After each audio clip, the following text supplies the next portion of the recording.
Hello everyone, प्यारे बच्चों। आज हम इस वीडियो में एक छोटी सी स्टोरी का ट्रांसलेशन करेंगे। सबसे पहले हम इस स्टोरी के सारे सेंटेंसेस को पढ़ लेते हैं। जो मुश्किल शब्द हैं उनकी अंग्रेज़ी को अपने जहन में रिमाइंड करते हैं। सभी सेंटेंसेस का टेंस जानने की कोशिश करेंगे। उनका स्ट्रक्चर अपने जहन में रिमाइंड करके बहुत ही आसानी से इस स्टोरी को हम बना सकते हैं। ये स्टोरी 2022 में आई हुई है। हम प्रैक्टिस करेंगे तो हमें कोई न्यू स्टोरी ट्रांसलेशन करने में भी कोई दिक्कत नहीं आएगी। सबसे पहला सेंटेंस है, प्रयागराज एक प्रसिद्ध नगर है। दूसरा सेंटेंस है, इसका मतलब प्रयागराज का एक गौरवशाली इतिहास है।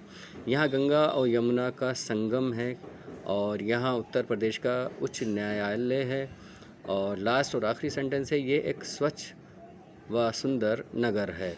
इसका हम ट्रांसलेशन करेंगे और सबसे पहले हमें लग रहा है कुछ यहाँ पर डिफ़िकल्ट वर्ड हैं, जैसे गौरवशाली और उसके बाद है इतिहास और प्रसिद्ध, और यहाँ पर संगम, हाई कोर्ट मतलब उच्च न्यायालय, इट मीन्स हाई कोर्ट आप कहते ही हैं। और इसके अलावा स्वच्छ आप जानते हैं, क्लीन, सुंदर आप जानते हैं, ब्यूटीफुल आप बोलते हैं। ठीक है, तो यहाँ पर हम इसका ट्रांसलेशन करेंगे। सबसे पहले पहला सेंटेंस पढ़ेंगे और जानेंगे कि ये सेंटेंस कौन से टेंस का है। प्रयागराज एक प्रसिद्ध नगर है, ये सिंपल प्रेजेंट है, इज़ारम वाला सेंटेंस है। उसके बाद है, इसका एक गौरवशाली इतिहास है, ये भी सिंपल प्रेजेंट है, इज़ारम वाला सेंटेंस है। यहाँ गंगा और यमुना का संगम है।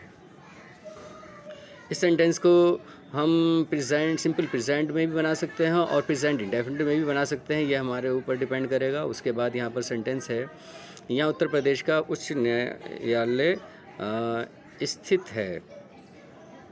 तो ये पैसिवाइज सेंटेंस है, तो इसको लेकिन पैसिवाइज प्रेजेंट इंडेफिनिट में है, तो आप जानते हैं इज़ारम के साथ वर्ब की थर्ड फॉर्म का इस्तेमाल करके हम इस पैसिवाइज सेंटेंस को भी हम बना देंगे।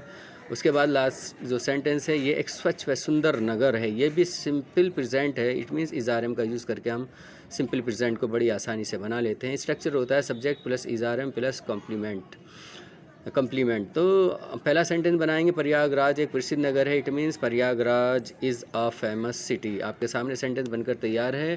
दूसरा सेंटेंस है, इसका एक गौरवशाली इतिहास है। इसका मतलब प्रयागराज का नॉन लिविंग थिंग है, इसलिए हम सब्जेक्ट इट रखेंगे। इट सिंगुलर है, इसलिए हमने कहा इट। ताहे तीहे वाला सेंटेंस है ये। तो जैसे हम कहते हैं ना कि उसके पास ये है, उसके 5 भाई हैं, मेरे पास 5 रुपए हैं, तो हम हैज़ हैव का प्रयोग करते हैं। सब्जेक्ट है यहाँ पर सिंगुलर है इट, तो इसलिए हमने सिंगुलर सब्जेक्ट के साथ हैज़ का प्रयोग किया है। प्लूरल सब्जेक्ट होता है तो हम प्लूरल सब्जेक्ट के साथ हैव का प्रयोग करते हैं। तो इट हैज़ क्या रखता है, आ ग्लोरियस पास्ट। ग्लोरियस का मतलब गौरवशाली और पास्ट का मतलब होता है इतिहास या पुराना ज़माना। उसके बाद तीसरा सेंटेंस है, यहाँ गंगा और यमुना का संगम है। इसको मैंने बताया था इज़ारम से भी बना सकते हैं और हम किसी वर्ब का इस्तेमाल करके भी बना सकते हैं। इसका मतलब होता है संगम है, मतलब यहाँ पर संगम अस्तित्व में है।